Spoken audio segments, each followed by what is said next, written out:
Je sais que tout le monde ne sera pas d'accord, mais en réalité, tout le monde a la capacité de manipuler. Déjà, quand tu étais enfant, tu manipulais tes parents pour obtenir de la sécurité, pour obtenir de l'attention. Et quand on n'a pas vécu dans un environnement sécurisant, eh bien, ces tactiques sont restées et potentiellement, tu les utilises encore, ce qui fait que tu es encore dans un état de survie, comme quand tu étais enfant. Et le problème avec ça, c'est qu'aujourd'hui, on ne sait pas faire la différence entre un comportement sain d'un comportement toxique et notamment manipulatoire. Et donc dans cette vidéo, je vais te présenter des techniques de manipulation auxquelles tu dois faire attention si tu les fais et ou si tu les reçois. Le premier comportement toxique et manipulatoire, ça va être des blagues qui vont être agressives. Quand je dis agressive, ça va être à travers du sarcasme, ça va être l'utilisation de l'humour pour exclure. En fait, quand quelqu'un se moque de toi, il vise à influencer aussi les autres pour pouvoir t'évacuer du groupe.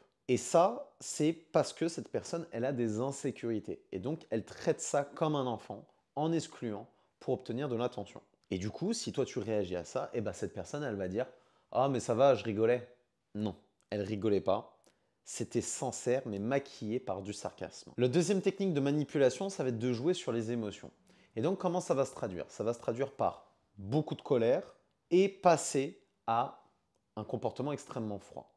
Toi, ça va te rendre extrêmement confus et donc, pour éviter de revivre cette situation, tu vas marcher sur des œufs et donc t'effacer complètement. De l'autre côté, cette personne peut utiliser une autre stratégie qui va être d'être dans de la peur ou de la tristesse pour que toi, tu fasses des actions à sa place. Donc là, ça va être une technique de manipulation en se positionnant en tant que victime. Dans la même dynamique, il y a le gaslight. Donc là, ça va être un comportement pour manipuler et changer justement la réalité et te rendre confus.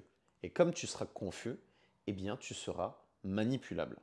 Ça, c'est une technique très classique, notamment dans la politique, mais aussi dans les relations toxiques avec une personne qui est narcissique, machiavélique ou psychopathe. Une autre technique de manipulation, ça va être le chantage. C'est-à-dire que cette personne, elle a des informations sur toi et elle te menace de les utiliser pour que tu puisses agir sous son contrôle.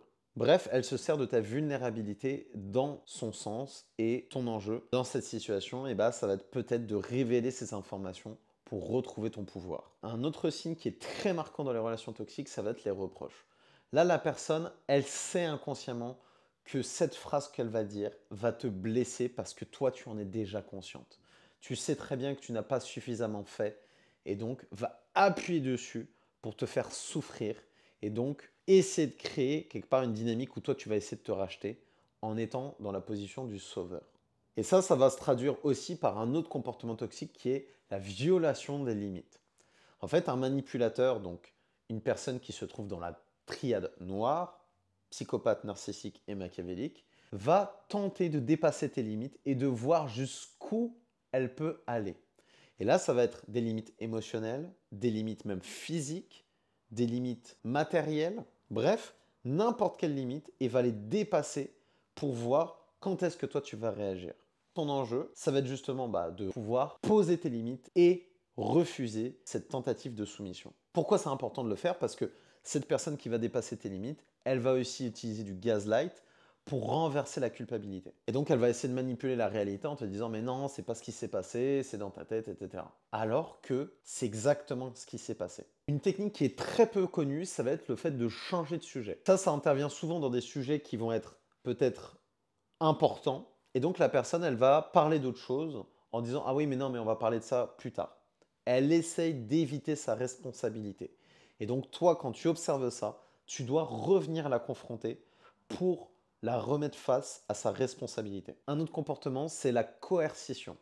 La coercition, c'est un comportement un peu mixte entre de la culpabilisation, du gaslight. C'est le fait d'essayer de convaincre une personne de faire une action qu'elle ne souhaite pas faire. Et donc, elle va identifier toutes les failles de ton système et va appuyer dessus pour créer un comportement qui va aller dans son sens. Ça, c'est un comportement extrêmement toxique et donc ça va te demander de savoir te sécuriser et de savoir poser tes limites. Et d'ailleurs, dans cette coercition, il y a également la critique déstabilisante qui va appuyer sur tes failles, qui va être déguisée parfois même comme étant un conseil bienveillant, mais qui est en réalité un subterfuge pour pouvoir te manipuler. Le déni et la minimisation. Celui-là, c'est un comportement qui est toxique dans le sens où la personne va se déresponsabiliser. Ça ressemble un peu à du gaslight. Mais là, en l'occurrence, la personne, elle refuse complètement la réalité en te disant que c'est complètement faux. Alors qu'il y a des preuves tangibles et qu'elle ne peut pas les accepter. Et donc, elle va tout nier en bloc pour éviter de s'y confronter. Et donc ça, tu vas pouvoir le repérer notamment parce que la personne elle va dire «Ah, mais je ne l'ai pas fait exprès. Ah, mais je ne savais pas.» Bien sûr que si, elle le savait dès le début. Un autre comportement toxique auquel on ne pense pas du tout, ça va être la flatterie excessive. C'est-à-dire que cette personne, elle va énormément te complimenter, donc ça va ressembler au love bombing, et ça va être pour but que toi, tu fasses une action spécifique parce que tu auras reçu des compliments, alors que ça n'a rien à voir. Donc ça, c'est un comportement extrêmement toxique. Un autre comportement toxique, ça va être les généralisations et les stéréotypes. C'est-à-dire que cette personne, elle va balayer en fait tous tes arguments en mettant en place un argument complètement fallacieux qui va être généralisé en disant «Ah oui, non mais ça, c'est voilà, c'est comme ça que ça fonctionne, etc.» Alors que peut-être que non, parce que de toute façon, elle n'a même pas les preuves en question. Donc là, tu peux la confronter en disant «Ok, quelles études utilises-tu pour me donner cette généralisation?» Et ça va la confronter. Et donc, elle va essayer de s'enfuir par la suite. Mais ça, c'est une très bonne manière de poser ensuite une limite en la confrontant d'abord à des preuves. Le ghosting et le silence. Ça va être des comportements beaucoup utilisés par les évitants, donc ça c'est un comportement toxique. Et donc la personne, elle va plus du tout parler parce qu'elle cherche en fait à te punir par son absence. Donc là, ton enjeu, ça va être de ne pas rentrer dans cette dynamique parce que ça va être extrêmement toxique. Tu vas rentrer dans de la justification et c'est pas la peine. L'overing. L'overing, c'est une technique de dramatisation et de victimisation et qui est particulièrement utilisée quand la fin de relation approche. C'est-à-dire que la personne sait que ça va se finir et donc va se mettre dans tous ces états pour que toi, tu restes dans la relation. Donc ça, bien sûr, ça va activer ton côté sauveur. Une autre technique dont on ne parle pas suffisamment, ça va être l'infantilisation. C'est-à-dire que cette personne va te parler comme si tu étais un enfant et donc ça va maintenir des états de dépendance parce que toi, tu vas te sentir comme un enfant alors que tu es complètement dans tes droits. Donc là, l'enjeu, ça va être de revenir sur du factuel, utiliser la communication non violente en pointant du doigt justement l'intonation que cette personne a, ses phrases et d'exprimer ta limite. Une autre tactique de manipulation, ça va être le breadcrumbing. Ça veut dire que cette personne, elle va te donner un tout petit peu d'attention et du jour au lendemain va complètement switcher. C'est-à-dire qu'elle ne va plus du tout porter ton attention, mais toi, tu t'es habitué à cette attention qu'elle t'a donnée. Et donc, tu vas être comme un mort de faim ou une morte de faim par rapport à cette toute petite attention. Ça va créer de la dépendance. Donc là, c'est pareil, pose tes limites, ne rentre pas dans cette dynamique et exprime tes besoins et tes émotions. La dernière technique de manipulation la plus utilisée, ça va être le passif agressif, c'est-à-dire que cette personne, elle va chercher le conflit et ensuite va utiliser le silence pour te punir. Là, c'est pareil, ne pose pas ton attention dessus, pose ton attention sur ton comportement et ton évolution, parce que ça, c'est juste une manière de rentrer dans des conflits permanents, dans des silences et dans de la réassurance. C'est extrêmement toxique.